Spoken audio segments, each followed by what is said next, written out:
sa pag-asang ibinigay.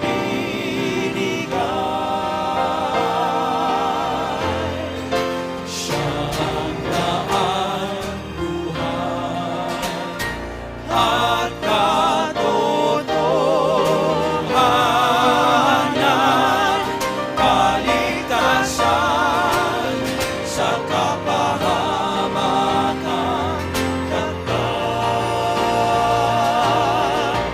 Purihin siya sa kabutihan, sa ginagligtas,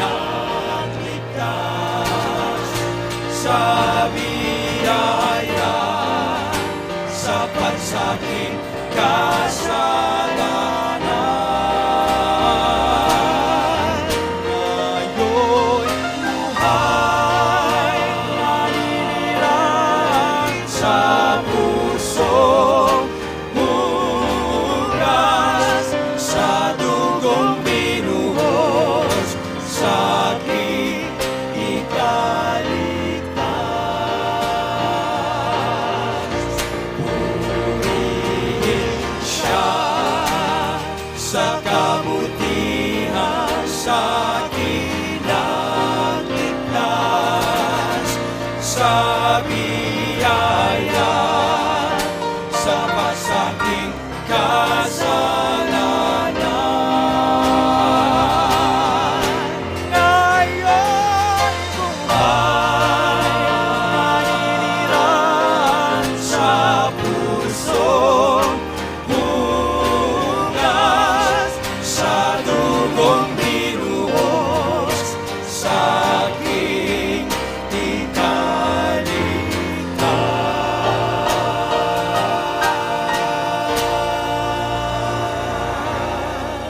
Purihin siya sa kabutihan, sa kinagligtas.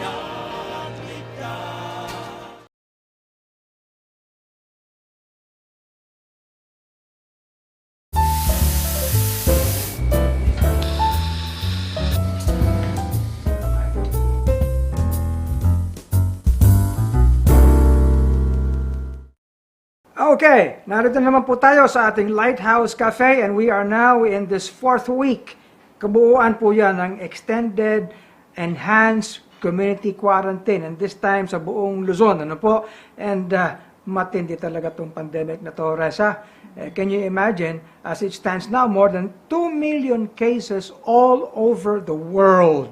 Okay? Tama po yan, Bishop. Oo. Pero sa kabila po ng ECQ natin, actually maganda po at blessing na that we have different means to have remote recording. Kaya tuloy-tuloy pa rin po ang ating recording ng Lighthouse Cafe and of course our daily coming together Yes. ng Lighthouse BBC. Tuloy-tuloy ang ating ministry at tuloy-tuloy ang ating mga production. At maganda po ang ating episode ngayon sapagkat makakapanayam natin si Dr. Roberto Manawis, ang presidente ng Scientific Biotech Specialties Incorporated. At isa ito sa mga leading na mga kumpanya na nakakaintindi ng tungkol sa testing ng COVID-19. Ano ba talaga ang kinakailangan malaman ng ating mga kababayan tungkol sa testing na ito? At sa Espresso Self naman po ay makapanayam natin ng isang productive na nag-work from home. Yan po ay si Miss Irene Eugenio na isa rin pong kasama sa medtech industry. And of course, stay tuned for our newest food vlogs. Kasama po yan ng ating mga home cooks na mag-share sa atin ng healthy and yet easy to do meals and dessert recipes. And of course, stay tuned for our barista dahil pag-uusapan po ang Social Amelioration Program. So wag po kayo maglilipat ng channel. Ako po si Reza Abante Yebra. At ako naman si Bishop Robin Abante. Huwag kayong aalis. Stay tuned, join us, and let's have good talk over good coffee. Welcome to the Lighthouse Cafe.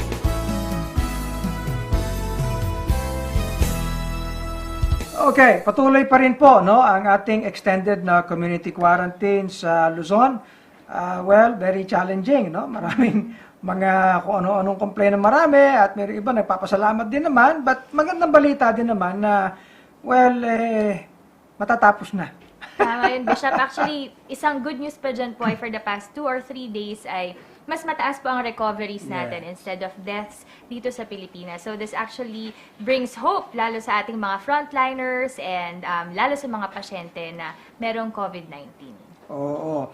And isa sa mga may kinalaman into determining itong datos ng ating mga recovery ay yung ginagawang mga testing. True. No? At tama-tama naman na meron tayong mga panauhin upang ipaliwanag ang lahat ng iyan. Okay? So, paano ba ang proseso? For example, ng mga testing na ito, paano ba iniintindi, ano ang dapat nating malaan, at meron tayong isang eksperto para pag-usapan yan. Okay? Na eksperto sa healthcare at sa diagnostic field.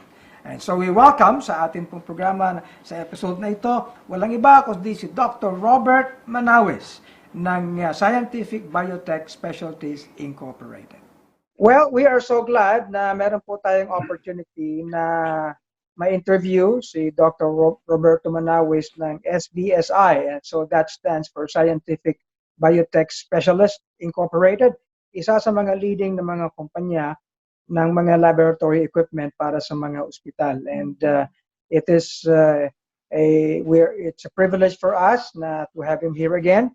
Actually, suki siya, Reza, ng ating Lighthouse Cafe. Of course, dahil obvious naman, dahil Robert actually comes from Lighthouse. And healthcare related. Yeah. Yes. Yes.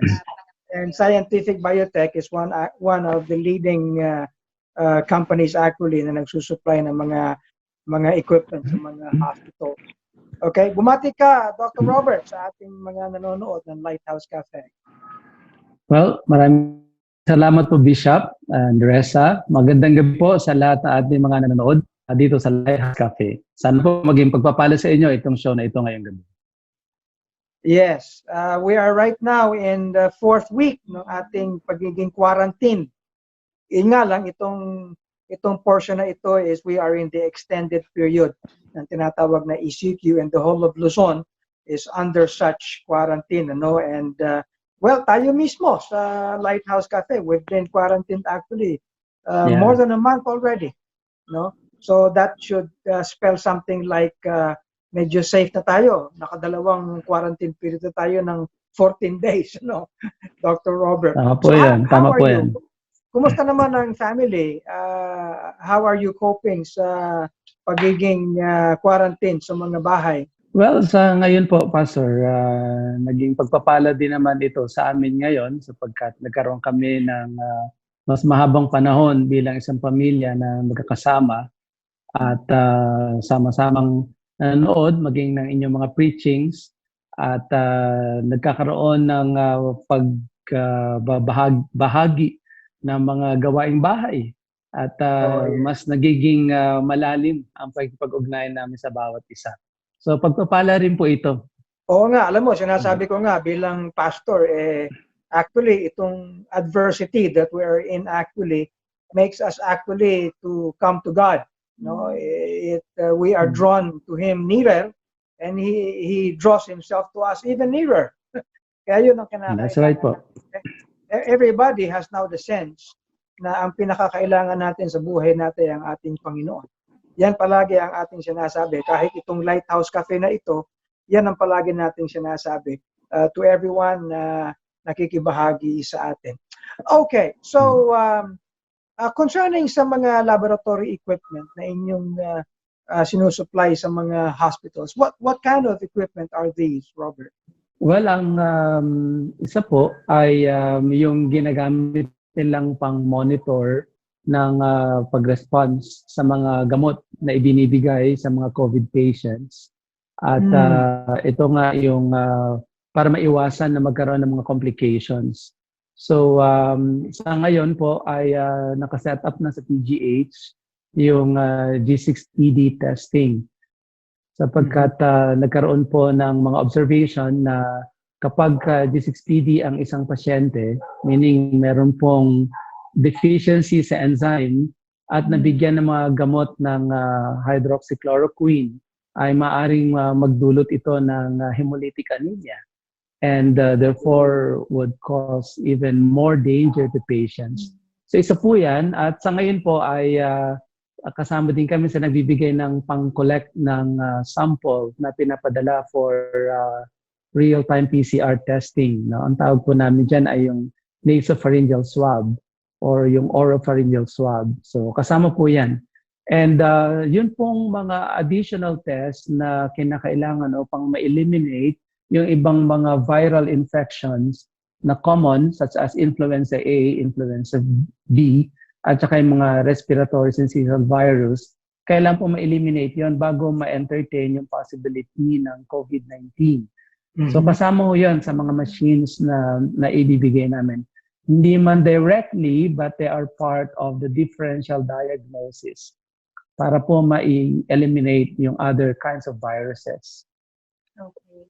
Speaking of COVID-19 testing po, Doc Robert, paano po ba ang process nito? I mean, we all know na swab test po ang ginagawa. Pero ano po yung proseso at paano po kinukuha yung sample at yung testing?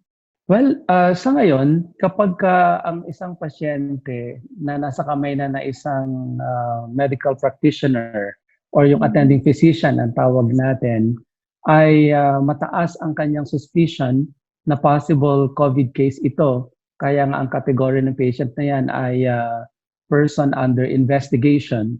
Kapag lumalabas yung mga simptomas na nakikita nila that are mimicking a possible COVID patient, they are the ones who request for the patient to be tested for COVID-19. And so a swab will be taken from the patient, and then that swab will be given to the Regional Epidemiological Surveillance Unit, yung RESU na tinatawag natin, at sila yung kumukuha ng sample na yun from the hospitals, and then they send them to an accredited COVID-19 laboratory. So sa ngayon po, meron ng 16 accredited COVID-19 testing laboratories in the Philippines. Pero recent lang ho yan, no? That's as of April 14. Pero nung unang pumutok po ito, ang una lang nagtetest lang ay ang Research Institute for Tropical Medicine, yung RITM, sapagkat sila talaga ang national reference laboratory for this kind of test. So kapag nakuha na yung swab ng RESU, ay sila ang magdadala po ng sample na ito sa any accredited COVID-19 testing laboratory. Pagdating doon ay ipoprocess na yung sample into what we call the pre-PCR, and then the reagent preparation, and then the PCR itself. Yung pre-PCR, yun ang medyo pinaka-critical na step sapagkat dumarating yung sample sa mga laboratories na live yung virus. So there is a tendency na kapag na-mishandle yung sample na yun ay pwedeng mahawaan yung gumagawa at makahawa din siya ng iba pa niyang mga kasamang personnel doon sa laboratory. So that is actually called one of the critical steps. So kailangan talaga, mahalaga na kapag nag-run ng sample na ito, trained yung personnel. And this is also one of the reasons why hindi kaagad-agad mabigyan ng license ang lahat ng gustong mag-run ng test na ito sapagkat masyadong tedious at complicated ang mga requirements. Sapagkat itong test na ito ay hindi simple test. No? It's a complex test that requires a complete facility that is accredited by the government, and then a trained personnel, and also with the proper quality assurance program and maintenance of all the equipments. So kapag dumating na ito doon at na-process na, they go through a process called inactivation. So the virus, the virus in the swab will be subjected into an inactivation phase. We use that term to indicate that the process that is used will render the virus non-capable of infecting anymore. And that's the first step.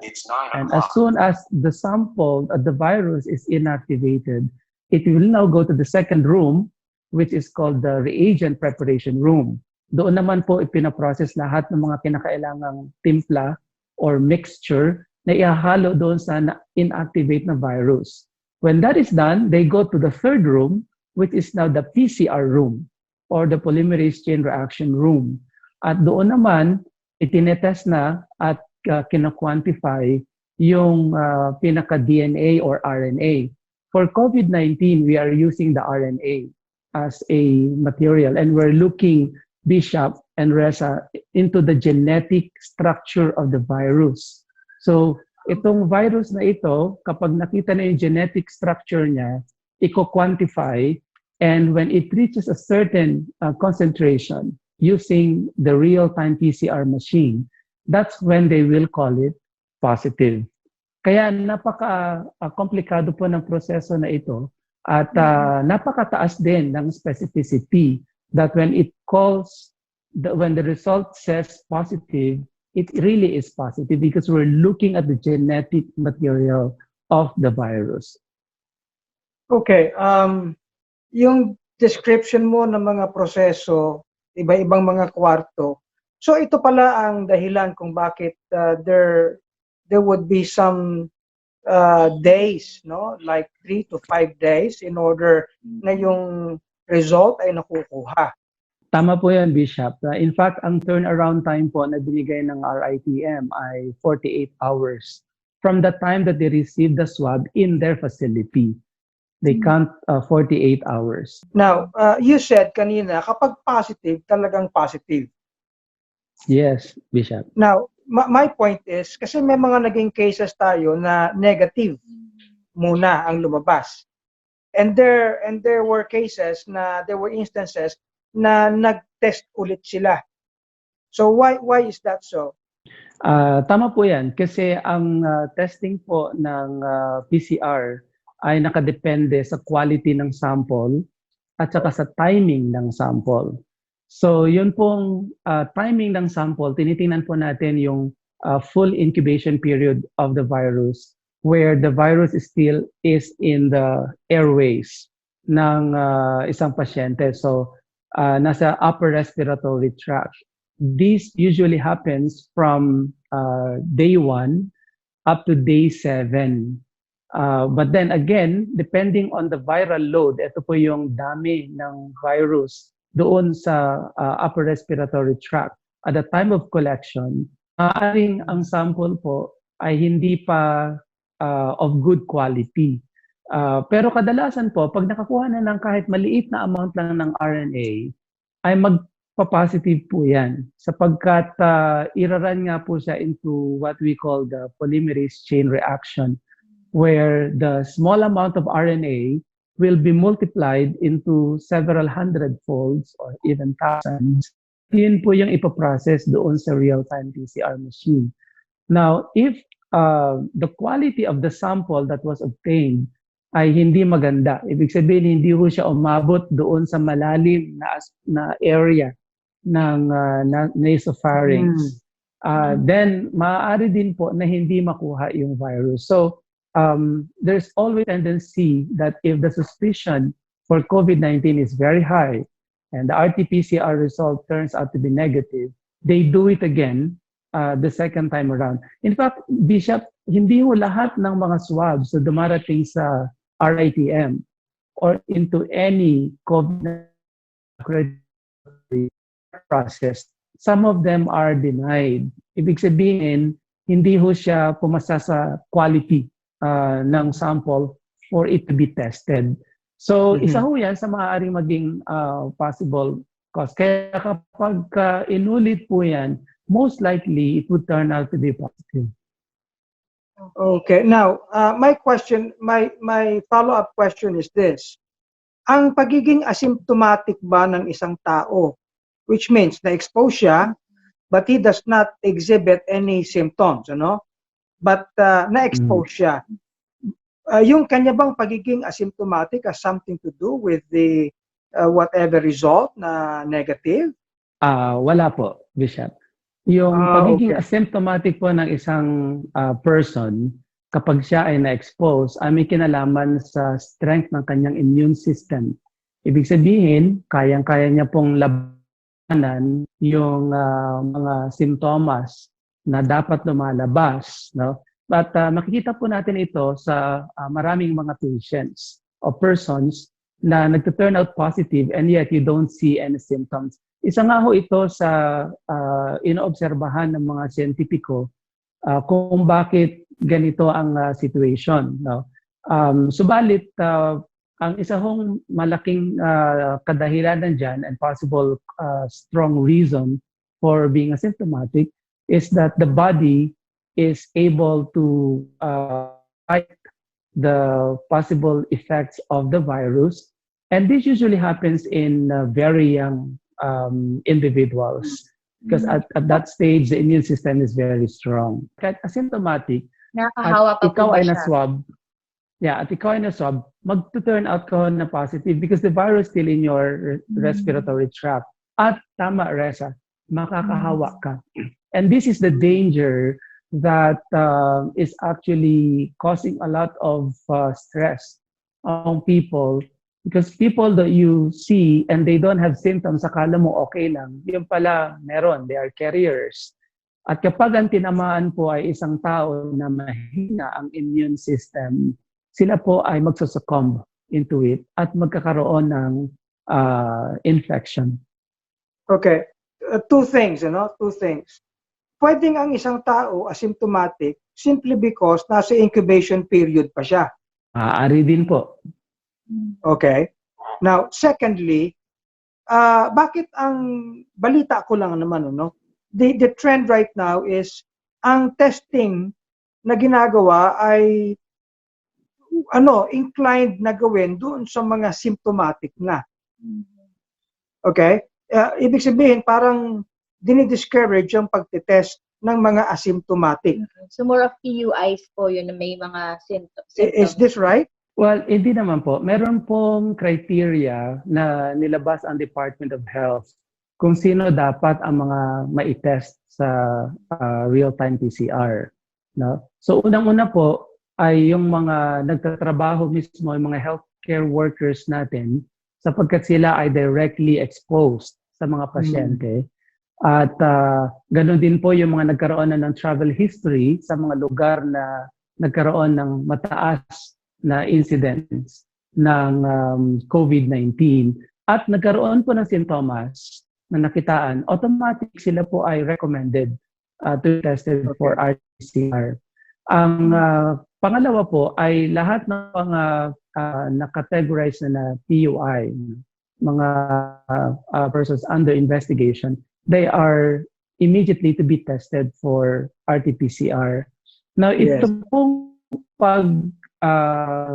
paggagawa ng triage at ng stratification kung sino ang mga dapat na i-test sa RT-PCR ay nung una po may kinalaman kasi doon sa limitation ng testing noong una sapagkat wala akong masyadong available na mga kits noong una. Pero ngayon po na meron na tayong 16 na mga accredited laboratories at nagkaroon na nga ng order ang Department of Health na gumawa na expanded testing ay sa mga PUM na talagang very high ang probability na sila ay na-expose. Yan po ay para po maiwasan ang further spread ng virus at ma-contain talaga yung masabihan yung mga tao na huwag umiikot sa iba't ibang mga lugar, lalo na kung sila ay suspected case. Okay, ito ba, The limitation that we have, dahil 16 lang ngayon, sa time ng episode na ito, na meron tayong accredited laboratories, the limitation that we have in such facilities ay may kinalaman, na sa mga number of cases natin. Like, as it stands now, we have more than 5,000 cases. But it's possible that there would be a lot more cases simply because kulang pa ang ating facilities. Yeah. Totoo po yan, Bishop. Na in fact, sa 16 na accredited COVID testing laboratories, 11 po dyan ang nasa National Capital Region. 11. And then the remaining 4, so the other one is in Cordillera Administrative Region, yung Baguio General Hospital, ang pang number 12. And then ang kasunod na po dyan ay sa Bicol na, doon sa Legazpi. No? And then ang susunod po dyan ay doon na sa bandang Visayas, sa Region 7, ang Western Visayas Medical Center. And then ang kasunod ay Davao na. Yes. sa Southern Philippines Medical Center. Yan lang po yung 4 na lugar outside the National Capital Region. Kaya ho, talagang yung access for testing ay hindi kaagad-agad magawa. Pero ngayon po kasi, Bishop, ini-encourage na ng Department of Health at ng RITM na kung capable naman ang mga hospitals mag-perform ng test, ay gawin na nila. Kaya lang, medyo mahaba ho talaga ang proseso ng pagpapa-accredit. Hindi ho siya ganon kadali. Okay. Paano po kaya yung plan nun, Doc Robert? Kasi I also read na ngayon po actually nag-i-implement na ng mass testing. Like, ang target nila, for example, in Manila, in QC, magte-test sila ng 1,000 a week. So, paano po yung ganung process? Kasi I also read na merong parang rapid testing. How different would Pero that yun. How different is this rapid the testing real-time from yung sinasabi mong PCR uri ng test? testing ngayon? Okay. Ang mass testing po kaya sinasabi na kailangan siyang gawin ay upang ma-detect po yung mga sinasabi po niyo na mga asymptomatic na hindi na-detect. Kasi hindi ho sila talaga unang-unang i-test. No? So, hindi nila alam na meron sila, yun pala meron, and then they can be caught when performing the rapid test. No? Ang pagkakaiba ho ng dalawang test ay ito. Yung real-time PCR test, ang tinetest po niya ay yung presensya ng virus mismo, no? Doon sa isang pasyente. At kaya ang sample po na kinukuha diyan ay yung swab. Now we're looking for the presence of the virus or what we call the antigen, no? Kung yan ang pagbabasihan from the patient, which usually is detectable from day 1 to day 7 or day 8 after exposure. Now, after that, the virus goes down. It goes into the blood. Wala na siya sa upper respiratory tract. And when it goes to the blood, ang tawag na po natin dyan ay viremia. Okay? The virus is now in the blood. And therefore, the body, the immune system will now try to fight it out. And in its effort of fighting the virus, the body begins to develop antibodies. Dalawang antibodies po ang tinitingnan natin, yung IgM or immunoglobulin M at yung IgG or immunoglobulin G. Yung immunoglobulin po is another term for antibody. So these are the 2 antibodies that we're looking at. The first group of antibodies that increase in the early stage of infection ay yung immunoglobulin M. Tataas po yan. Pero hindi ho siya mag-i-stay na mataas. At after certain number of days, bababa siya. At papalitan naman siya ng pangalawang antibody called the immunoglobulin G, which is now present in the body of a person for lifetime. Okay? So, ang ibig sabihin po niyan, kapag ang na-detect ay IgM na antibody, ang ibig sabihin po, nasa early stage of fighting yung ating katawan. And therefore, the patient might be still infective. Pwede pa rin siyang makahawa. But when the immunoglobulin G, the IgG, increases to a significant level, the person now begins to recover and therefore is protected. At doon po sa binigay ng Department of Health na algorithm. At ito po yung kasagutan sa tanong ninyo kanina, ano ang kahalagahan ng mass testing. Ang unang-unang requirement po ng Department of Health at saka ng RITM ay dapat ginagawa ito na isang medical professional sapagkat siya ang magbibigay ng advice sa pasyente kung anong ibig sabihin ng resulta niya. So kung halimbawa, walang simptomas yung pasyente, yung tinatawag niyo pong asymptomatic bishop, at nag-positive sa IgM at nag-positive sa IgG, okay? Ibig pong sabihin nito, yung pasyente ay pagaling na. At ang sabi nga po ng Department of Health, pwede na yan bumalik sa trabaho at gawin niya yung kanyang paninilbihan kung ito ay isang health worker. Kung wala naman pong simptomas, wala mga ubo, walang lagnat, at nag-positive po sa IgM at negative sa IgG, ang nire-recommenda po dyan ng Department of Health ay magpa-test ng real-time PCR para po makita kung yan ay nasa early stage para po ma-confirm. Sapagkat ang rapid test po ay screening lang, hindi ho siya confirmatory test. And in fact, nagdadagdag lang po siya ng information kung nasaan na yung stage ng patient. Kakaiba po ito doon sa real-time PCR kasi pag nag-positive ka po doon, you are a real positive patient. Now, kung meron pong simptomas, Bishop, wala nang regardless na ang resulta ng rapid testing. It doesn't matter. You need to be tested for real-time PCR. Okay, I understand. Now, having gone through all these, medyo technical yung ating pinag-uusapan, yung pinapresent mo tungkol sa mga testings. Ang pinaka-bottom line sa ating mga nanonood ay ito. In lieu of, pwedeng sabihin in lieu of, kasi wala pa namang masyadong facilities at limitado ang lahat, ang pinaka-practical talagang gawin ng tao ay manatili sa bahay. No? Hindi ka mai-test. Okay? Hindi ka kaya ayusin mo yung sarili mo, iwasan mo yung ma-expose ka at i-increase mo yung iyong immune system.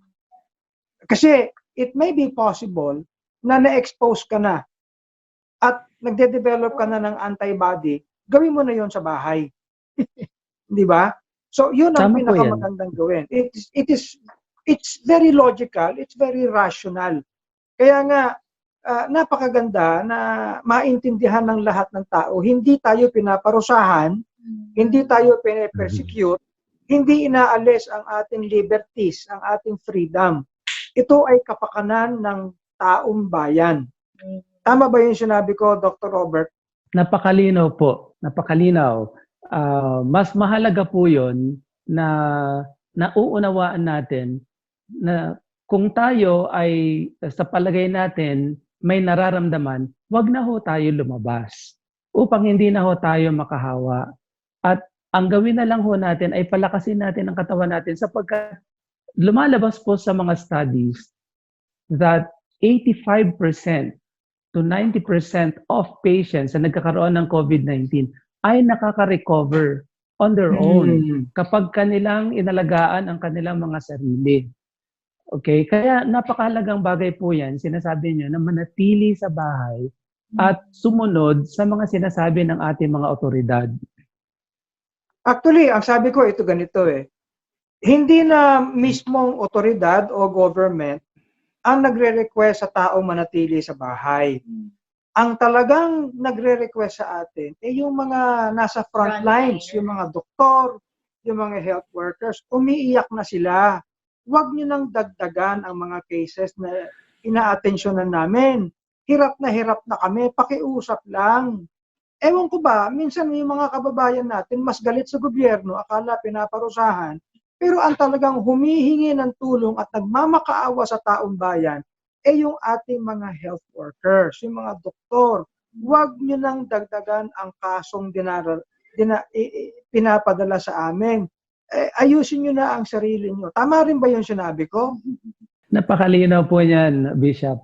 Ako rin po ay isang medical technologist at nararamdaman po namin yung iyak, maging yung lungkot ng mga frontliners natin, ng mga doktor, mga nurses, lahat ng mga nagkakaroon ng direct na pag-aalaga sa mga COVID patients natin. Ang pakiusap po talaga nila, wag na ho nating dagdagan. Kasi sila nga ho mismo, itinataya na rin nila ang kanilang mga buhay sa pamamagitan ng pagpasok pa rin kahit napakahirap sa mga ospital. Alam niyo po ba, minsan naglalakad na lang talaga sila papasok kasi walang masakyan. Hindi naman nila maatim na hindi tulungan yung kanilang mga kasama kasi kailangan din magpahinga ng mga naka-duty. So, kung meron ho talaga tayong malasakit sa ating mga kababayan na nagsisilbi at naglilingkod upang alagaan ang ating mga COVID patients, manatili na lang ho tayo sa bahay upang hindi na rin ho tayo makadagdag pa sa kanilang mga aalagaan. Actually, perspective lang po yan. May nabasa nga ako, sabi, you're not stuck at home, you're safe at home. Siguro as we end po, Doc Robert, mga last tips, health tips or message po sa ating mga manonood? Pinakamahalaga pa rin ho talaga ang magstay na lang sa bahay. Hindi ho ito parusa kagaya ng sinasabi ni Bishop. In fact, marami ho tayong maaaring gawin sa bahay at mga kapaki-pakinabang na mga bagay na maaaring gawin sa bahay upang tayo ay malibang. Maaaring gamitin natin itong pagkakataon upang ma-strengthen ang relasyon natin sa bawat sa ating pamilya. At kung tayo nakikinig sa mga serbisyo, pagpapahayag ng salita ng Panginoon, ay nagkakaroon din tayo ng spiritual strength at bonding. At itong mga bagay po na ito ay hindi natin nagagawa noon sapagkat busy tayo sa marami natin mga ginagawa. Maaaring itong pagkakataon po na ito talaga ay may napakalalim na mensahe para sa atin na i-explore ang ating mga pamilya at kilalanin at magkaroon ng mas quality na relationship upang wag na tayong maghanap ng gagawin sa labas. Okay, let's stay at home, and by doing that, we will prevent ourselves from being infected, we will prevent others from being exposed through us. At mas magiging isa tayong patriotic na mamamayan kung tayo ay susunod sa mga sinasabi sa atin ng ating otoridad at makinig tayo sa mga pakiusap ng ating mga frontliners. Oh, yes. Thank you so much, Dr. Robert. At mga kababayan, mga nanonood sa ating episode na ito, hindi po taga DOH si Dr. Robert Manawis. Okay? At ang taong ito ay una, mananampalataya. He is a church leader. Okay? Bukod sa pagiging isang medical technologist, you are in the board of Philippine Medical Technologies, hindi ba, Dr. Robert? Well, kasama po ako sa committees ng scientific committee at ng education. That's good. At kaya po, walang hugot yan. It's just as how it should be presented to everyone.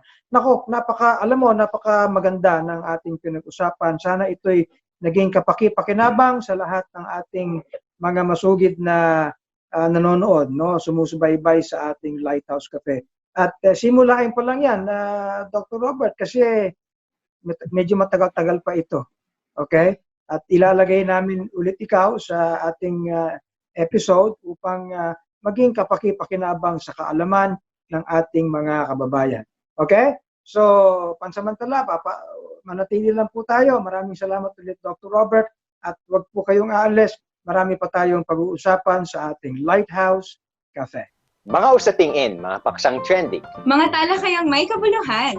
lifestyle at kulturang sariling atin. Buhay Pinoy, pag-usapan natin dito sa Espresso South. Self!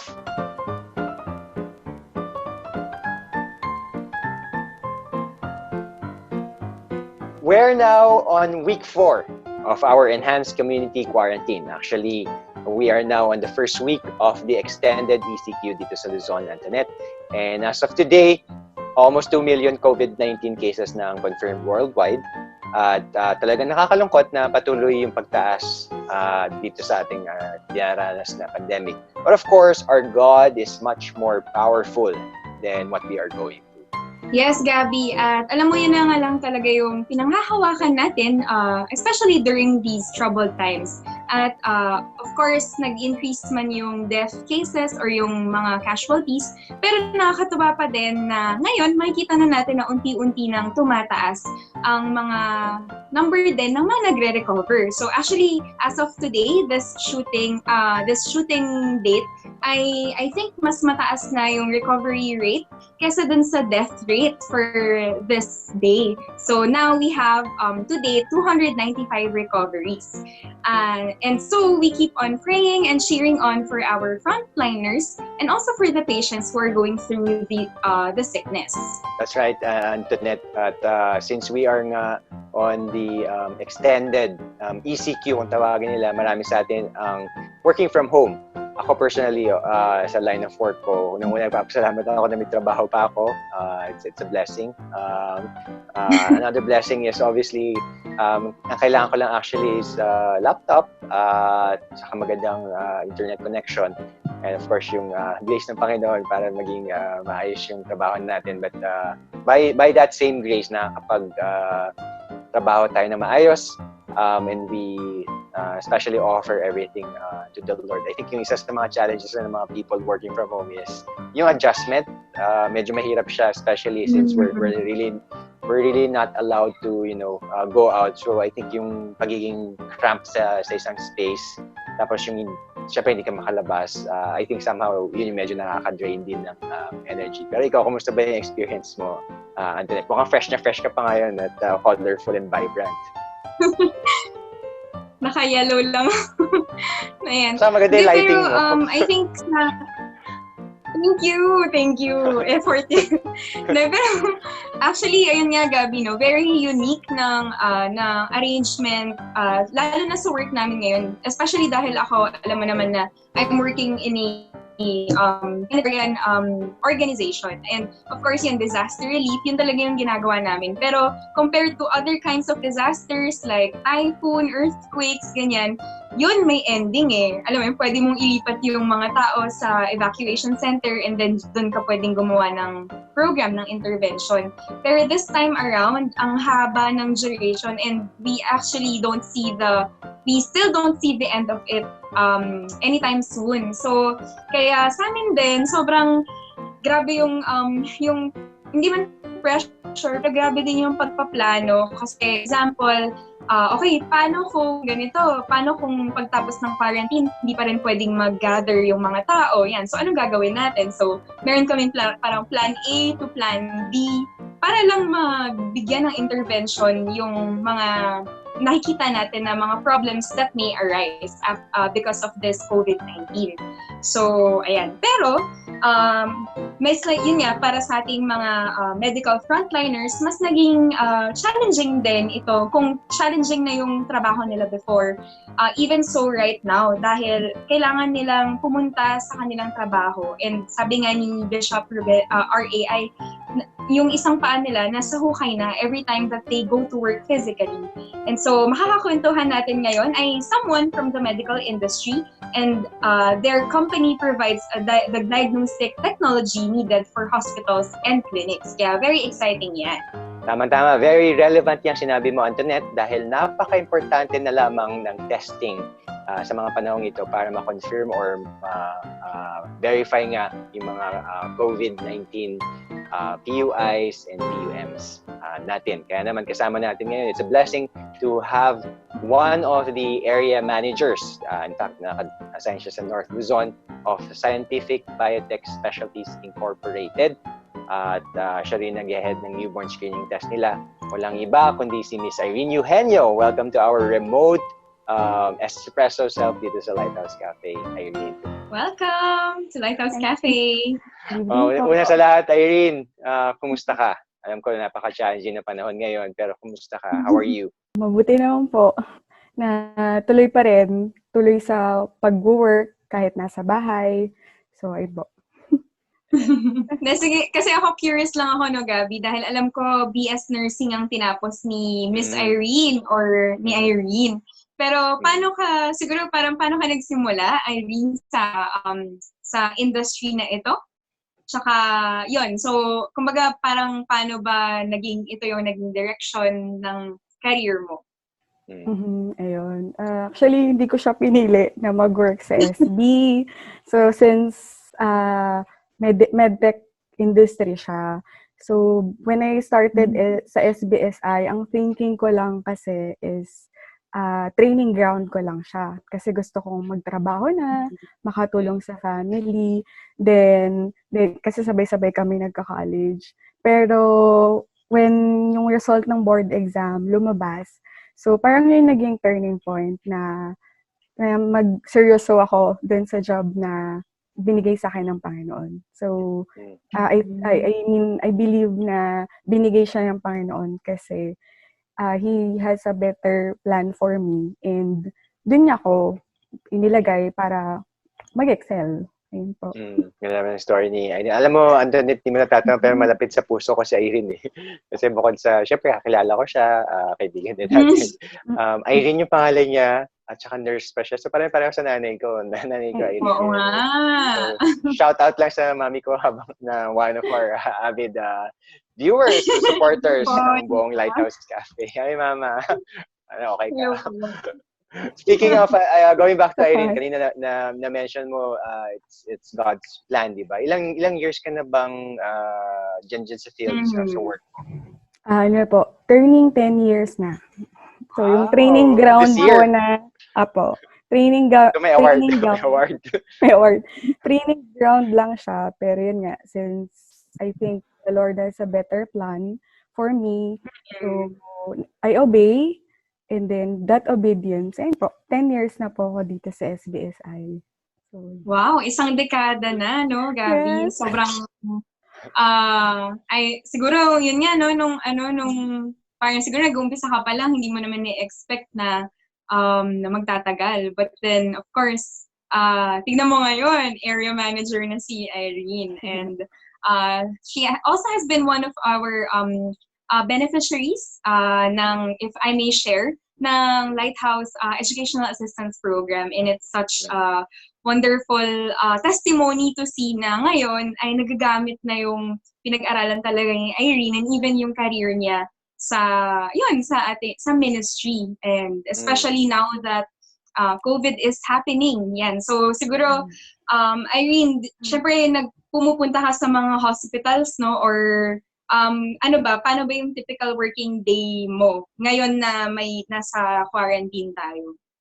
actually, ayun nga, since lagi kaming naka-work field, medyo parang para mag-promote and then sell ng SBSI products. Tapos eventually, sobrang bago sa akin yung work from home. So, even actually sa company namin is hindi siya ina-allow unless may approval from the management. So, ngayon, we used to work from home 8 a.m. to 5 p.m. Then, meron kaming mga daily reports, output at the end of the day. So, sinasubmit yon. Tapos, actually, mind setting lang. Yun naman din yung tinuturo sa atin na create a routine, set up ng workspace. Kasi pag sa bahay ka, parang pahinga na. Pahinga na lagi iniisip mo. Tapos, yun, alam sa bahay na since nasa bahay lang ako, work from home, alam nila mama. Kesa baka output ko lagi is Zumba. Yun. At least alam niya na nagtatrabaho pa rin ako din. Ayun pa rin po, tuloy-tuloy pa rin yung meetings, at least twice a week. So, same pa rin. Tas mga things to do. Then, yung coming together, kasama rin sa schedule for the day. Then, telemarketing, ganun po. Basta magkaroon ka ba ng kasi yung topic din natin is work from home, Irene, no? Nagkaroon ka ba ng parang adjustment phase, especially nung start ng quarantine, or medyo you'd say di naman na apektuhan yung pagiging productive mo, yung energy mo, tapos nakatipid ka pa sa mamasahe? Actually, may advantage siya, disadvantage since extrovert nga po ako. Tsaka most likely, nasa work field talaga. Opo, so, yun po. So, medyo nag-adjust lang ng onte, pero yun nga, meron kaming, na-share ko lang din nga yung sa sales team namin, yung shinare din ni Dayan, yung how to stay productive. So, yun yung mga points na parang it's a mindsetting. Yun naman tinuturo ni Pastor na kahit nasa bahay ka lang, you used to work 8 to 5 pa rin. So, ganun pa rin. Maagang gigising, yung routine ko, yung schedules, nagsiset ka ng things to do for the day. Tapos, at the end of, actually nga, pag nag-work from home, unlimited eh. Kasi, parang tuloy-tuloy, hindi na rin napapansin yung oras. So, medyo, kung araw ka nakaupo. May kabilaan ng ganyan. Ayun po. Pero Irene, sige, quarantine tayo ngayon, may COVID-19 tayong kinakarap, which is a big challenge. Sa inyo, sa company nyo, sa'yo personally, may nagbago ba sa ginagawa mo everyday? Or, of course, siguro yung ano yun ng mga supplies natin for the hospitals and all that, syempre hindi naman natatapos yan. Pero may nagbago ba? May extra challenge ba from your side sa mga ginagawa ninyo? Opo, actually kung sa amin po related to our industry ng diagnostics, medyo limited yung work field, which is syempre mas madalas nasa hospitals kami, nagko-cover ng mga patients. Pero ito, sobrang bago talaga sa amin. Limited yung pagko-cover namin. Tapos, yung mga kausap din namin, I mean, di rin kami hindi po namin sila pwedeng kausapin. So, tapos ang focus nila, hindi to acquire or bumili ng mga machines, but then yung mga COVID-related na management plan. So, actually, yun yung isang factor na nag-change yung strategies namin. So, yung work from home, ginamit namin siya yung aming president, nililid po kami ng bagong new strategies na makapag-form kami to contribute na mag-increase pa rin yung sales po ng company. Ayan. So talagang very hectic, very busy ng mundo ng healthcare, especially maraming namang mga jobs or careers na hindi lang naman healthcare, but for the sake of our guests na si Miss Irene, ikaw paano mo siguro pinapalakas yung hindi lang yung physical but also the spiritual ngayon na nag-transition tayo to work from home.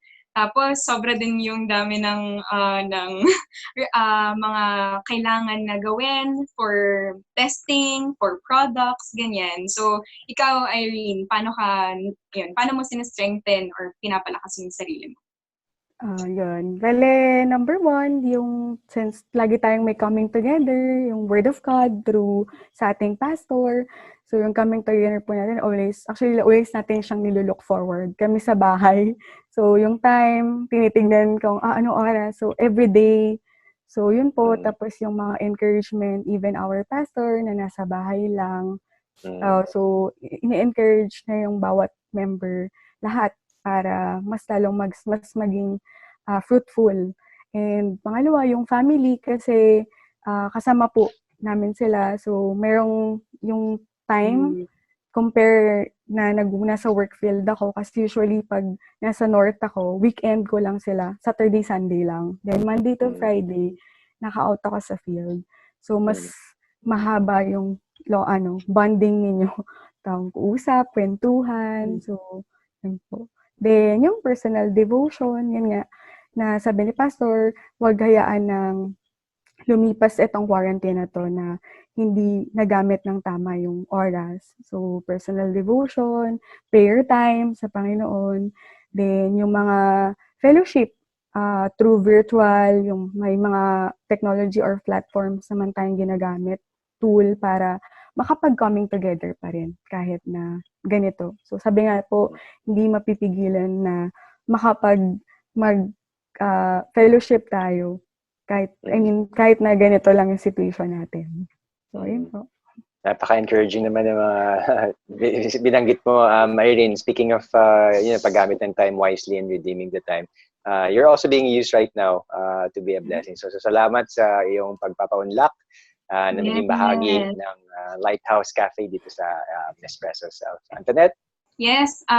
Ako, tumatak sa akin, Gabi, yung umpisa pa lang nung kanina kinukwento ni Irene, yun nga yung parang sa sarili niyang plano, hindi naman niya talaga kumbaga parang hindi niya naman talaga iniisip to last even for a decade na dito sa work niya ngayon. Pero nakita natin how the Lord led her.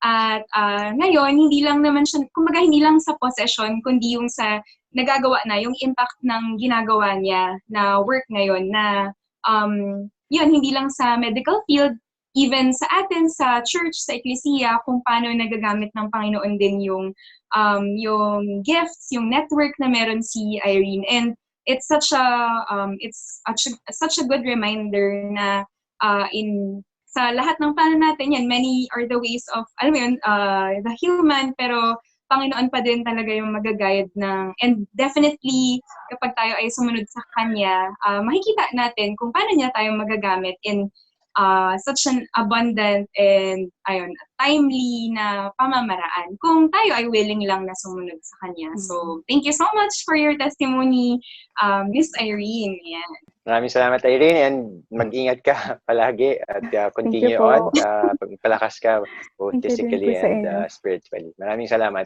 At for more practical and more biblical even guidelines, let's listen to Bishop Ruben in Hebrews.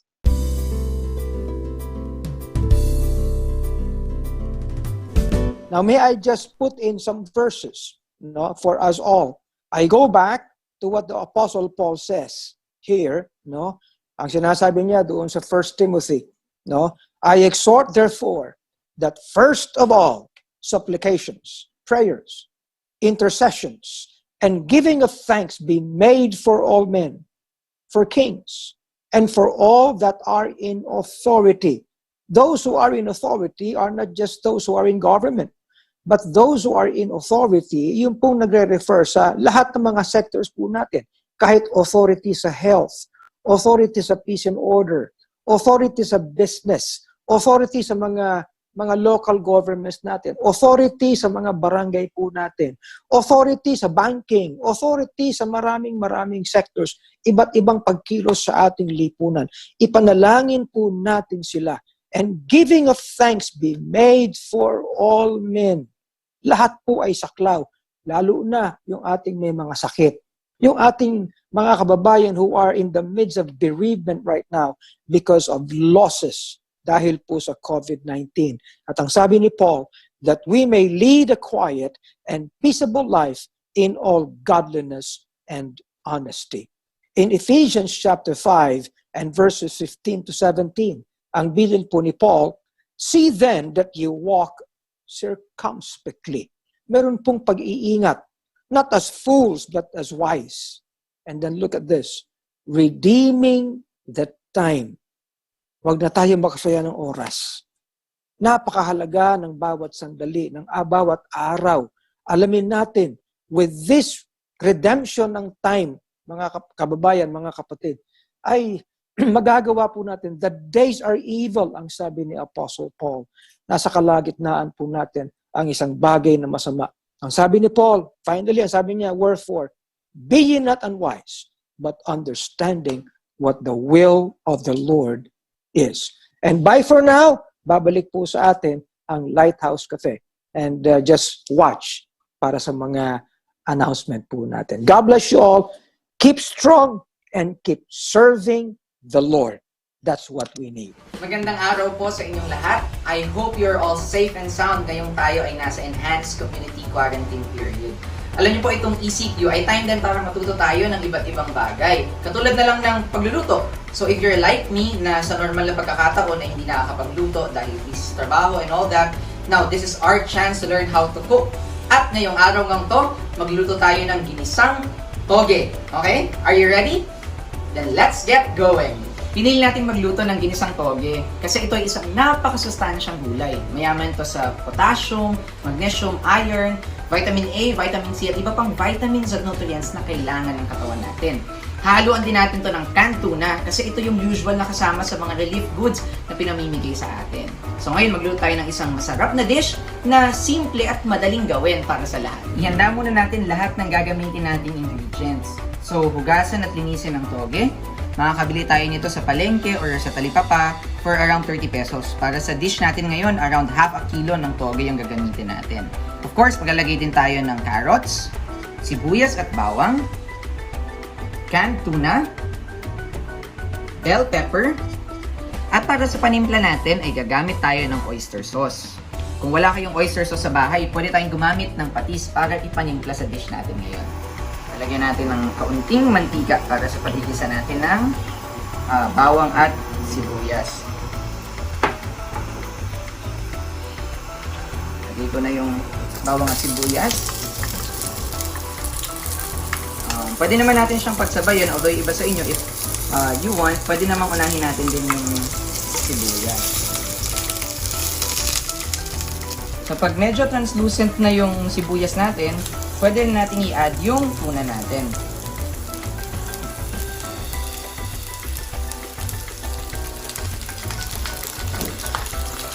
Haluin lang natin para kumalat siya. Igisa lang natin siya kasama yung sibuyas at yung bawang. Pagkatapos, pwede natin ilagay yung carrots.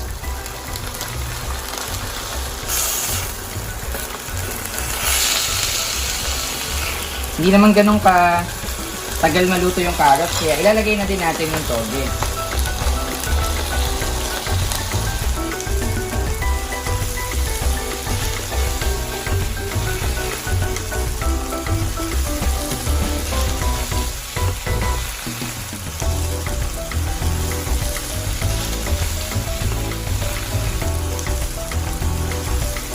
Yan, ilalagay natin yung oyster sauce para lumasa na siya din sa gulay. Amoy niyo na ba?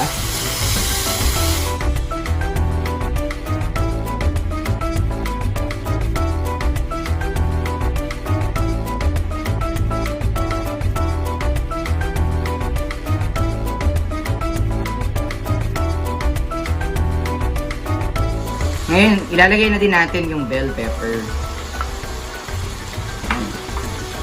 Haluin lang ng haluin. Lagyan din natin ng paminta.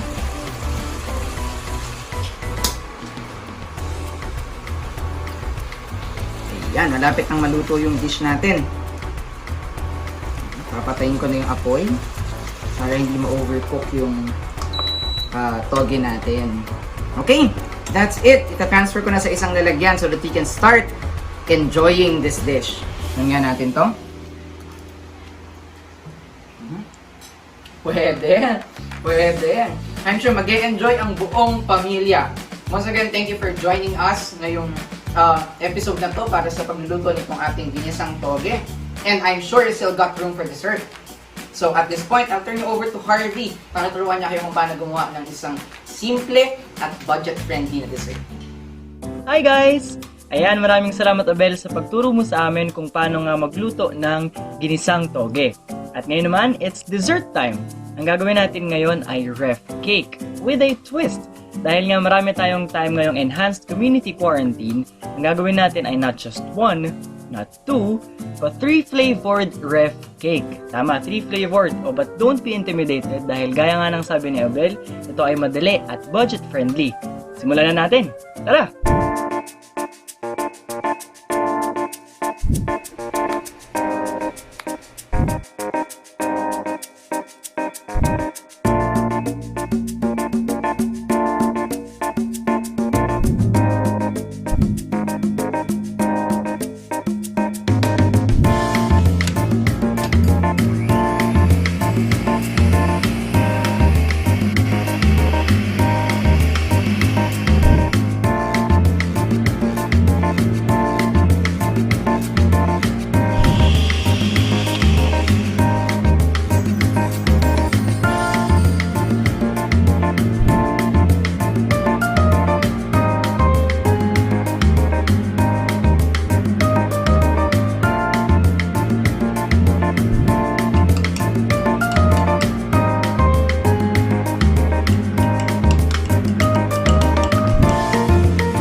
you go guys, here is our finished product. Ayan. By the way, nag-melt pala ako ng dark chocolate na candy bar na worth 20 pesos at hindi ko pa yun naubos ha. So, minelt ko siya at dinrizzle ko lang siya on top ng ating dessert. Ang ating first layer ay ang ating chocolate flavor. Ang second layer naman natin ay ating peanut butter. At ang top layer o third layer natin ay ang ating cookies and cream. So, tikman na natin.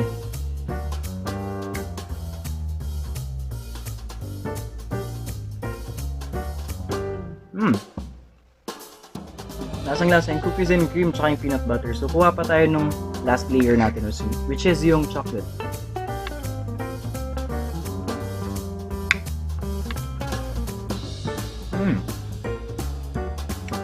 Lasang-lasa yung rich flavor ng ating cocoa powder. Ayan, so don't forget to drink lots of water after eating this dessert. At muli, paalala po na palakasin natin ang ating mga katawan, much more ang ating relationship sa ating Panginoon.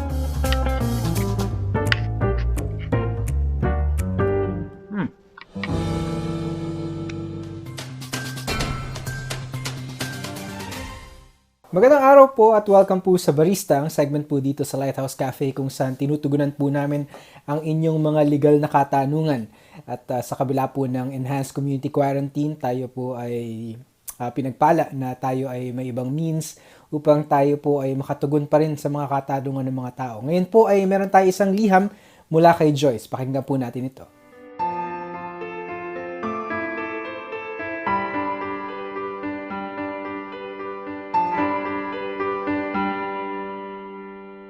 Salamat Joyce sa iyong katanungan. No? Maraming tao talaga ang nagtatanong kung ano ba itong Social Amelioration Program at kung paano ba ito ini-implement. Ito ay bunsod ng Bayanihan Heal as One Act. Ito ay naglalayon na magbigay ng tulong, ng suporta sa pamamagitan ng pinansyal na aspeto sa ating mga kababayan. At of course, ang target ng ating gobyerno ay mabigyan yung mga tinatawag natin na mga marginalized, yung mga vulnerable sectors of our society. And maganda yung tanong mo, no? Ano ba yung kinakapalooban nitong buong Social Amelioration Program at paano ba ito i-implement? And of course, nag-issue ng joint memorandum yung Interagency Task Force, that was Joint Memorandum Circular Number 1 Series of 2020 kung yan ay gusto mong tingnan. And nag-issue din ang Department of Social Welfare and Department of Social Welfare and Development na sarili nilang guidelines ukol dito sa Social Amelioration Program. So, ito ay i-roll out sa pamamagitan ng mga local government units. So, ito ay i-roll out sa mga probinsya, sa mga munisipyo, sa mga syudad, pababa sa mga barangay. At as you know, ang DSWD is the social welfare arm ng ating gobyerno. So ito ang magpapatupad talaga. Ang pondo ay nasa DSWD, pero sa pakikipagtulungan sa ating mga local government units, sa mga local chief executives, ay dito natin makukuha or dito i-verify yung mga listahan. And of course, ang tanong, magkano ba yung amount? Ang nasabi dun sa Bayanihan to Heal as One Act ay between 5,000 to 8,000. And according to the implementing guidelines, ang pamamaraan kung paano ito actually na i-roll out ay sa pamamagitan ng yung minimum wage sa bawat area. So for example, sa NCR, dahil meron tayong minimum wage amounting to 500, I think 537 ang ating minimum wage, tayo yung pinakamataas. So ang threshold amount ay nasa maximum, which is at 8,000 pesos. Ngayon, may iba-ibang programa under sa Social Amelioration Program. Pero unahin muna natin kung ano yung mga magiging parameters kung paano ito ibibigay. Ang sabi ng Joint Memorandum Circular ay ito ay i-roll out in partnership with the local government units. Ibig sabihin, sila magpo-provide ng manpower na ang mga barangay ang siyang pupunta sa bawat area upang ang lahat ay makapag-fill out ng tinatawag natin na Social Amelioration Card. So sa pamamagitan nito ay doon i-verify ng DSWD ang pangangailangan ng bawat pamilya sapagkat ang target ng DSWD ay makapag-provide ng amelioration or ng funding for 18 million households. So ito ay per family, it's not per individual. Ito ay hiwalay dun sa camp na ini-implement naman ng DOLE. Iba rin to sa iba pa po mga programa na ini-implement ng for example ng DTI at ng DBM. So ito ay solely funding for each household. At ang kinapapalooban nito ay food and non-food items, feeding program, and of course, yung in cash, ito yung tinatawag natin na Assistance in Crisis Situation o AICS. Ito ay funding na minimum ng 3,000 pesos to a maximum of 5,000 pesos. So, ito ay lahat dadaan sa mga barangay. So, very important that what you actually do is to actually get in communication with for barangays kasi you would have either barangay coordinators or purok leaders. So importante po na kayo ay pumunta sa mga representatives na ito. Alamin niyo po paano nila i-roll out yung kung paano kayo makakakuha nitong tinatawag na social amelioration card at pagkatapos po itong reviewin ng DSWD doon po yan. No? Ang identified po, ang importante na malaman natin, ano po ba yung mga identified natin na mga ano. So, yung sa DOLE before na tulong nila na 5,000 pesos, yun ay para sa tinatawag natin na mga formal workers. So, dito naman po, ang tinitingnan na matulungan dito ay mga non-formal workers. So, dito po, according po dito sa Joint Memorandum Circular at ganoon din naman sa doon sa DSWD. So, yung AICS pala is Assistance to Individuals in Crisis Situation. So, ito ay 3,000 pesos to 5,000 pesos per household. At kasama din dito yung burial assistance in the maximum amount of 25,000 pesos. So, sino po ba ang mga target beneficiaries netong itong programang ito? First, ang target beneficiaries nito, of course, would be households na merong identified na either senior citizen, persons with disability, pregnant and lactating women, solo parents. Kasama dito yung mga overseas Filipinos in distress. Ito yung mga tinatawag natin ng mga overseas Filipino workers who were repatriated or banned from traveling outside the Philippines on account of COVID-19. Of course, nandito rin yung mga tinatawag nating IP or indigenous peoples. The underprivileged sector, which is mainly yung mga homeless, yung ating mga informal economy workers. So dito pumapasok yung mga directly hired occasional workers, seasonal workers, subcontracted workers. Dito pumapasok yung mga home workers o yung mga katulong natin, house helpers, mga drivers ng pedicab, tricycles, PUJs, UVs, PUBs, taxis. Dito rin pumapasok yung mga TNVS. Pumapasok din dito yung mga micro-entrepreneurs, of course, yung mga sari-sari store owners who on account of COVID-19 cannot operate dahil sa closure. Family enterprise owners, sub-minimum wage earners, farmers, fisher folks, employees affected by no work, no pay, pero hindi yung nasa formal sector. Ibig sabihin, hindi sila naging covered nung DOLE camp, yung COVID-19 Adjustment Measure Program ng Department of Labor and Employment. And of course, yung mga stranded workers. So, if you feel like you are part of this or your household has several na mga tao na either informal workers or yan nga mga seasonal workers or OFWs in distress or meron kayong senior citizen, meron kayong PWD, meron kayong solo parent, meron kayong pregnant or lactating mom sa loob ng inyong household, it's best that you coordinate, you get in touch with your barangay coordinator or your barangay purok leader and ask them how you can secure a social amelioration card. And by doing that, kayo ay magiging bahagi, i-review yan ng DSWD, and if you are eligible, yan i-roll out yung kung paano yung distribution ng fund. It could be either they would put in mga places where they could distribute the money or they would do it door to door.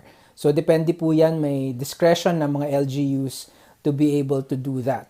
So kung meron pa po kayong mga dagdag na katanungan, maaari lang po kayong magpadala ng inyong mga liham or mag-leave ng message sa aming Facebook group. So maraming salamat, Joyce, sa iyong liham. Sana'y natugunan namin yan. Kung kayo po ay may mga katanungan, maaari lang po kayong magpadala ng inyong mga liham email sa goodtalks@lighthousecafetv.com. Gayon din po, pwede nyo pong i-search ang aming Facebook page, Lighthouse Cafe, at pwede po kayong mag-leave ng message doon. Maraming salamat po. Muli, ito po si Attorney Moses Rivera at your service.